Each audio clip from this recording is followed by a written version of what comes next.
तर दुःखद भावना आहे। एक तर समजतच नाही की आता अधिवेशनामध्ये कसं बोलायचं, काय बोलायचं। तर तुम्हालाही माहिती आहे, कधी कधी मीडियाशी बोलत असताना मागून दादा जेव्हा जायचे तेव्हा मिश्किलपणे ते टोमणेसुद्धा त्या ठिकाणी मला मारायचे। जेव्हा दादा आत येत असायचे तेव्हा घोळका आमदारांचा त्यांच्याबरोबर असायचा, एका रुबाबात ते इथं येत असायचे। चांगले कपडे।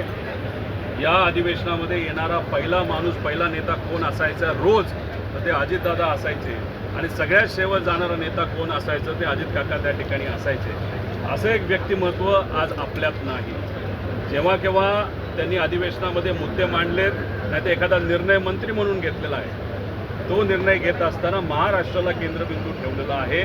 आणि शिस्त ही अधिवेशनात कशी असावी, कशा पद्धतीने विषय आणि मुद्दे मांडले असावेत, बोलत असताना कोण कसं बोलतंय, भाषणामध्ये मध्येच कोणी ते काहीतरी बोलतंय का, या सर्व गोष्टींवर तिथं लक्ष असायचं। त्यामुळे एवढा मोठा नेता, एक मराठी माणूस, एक मराठी नेता आणि शिस्तप्रिय अनुभवी नेता आज आपल्याबरोबर नाही आहे। त्यामुळे या अधिवेशनामध्ये येत असताना कुठंतरी मनामध्ये दुःख त्या ठिकाणी होतं आहे। पण त्यांनी आम्हा सगळ्यांना एकच गोष्ट सांगितली आहे, काही झालं तर लढत राहायचं। आणि त्या दृष्टिकोनातून आम्ही सर्वजण अधिवेशनात लोकांच्या वतीने, लोकांच्या हितासाठी, महाराष्ट्राच्या हितासाठी जे कुठले जमतील ते मुद्दे मांडत त्या ठिकाणी लढत राहू।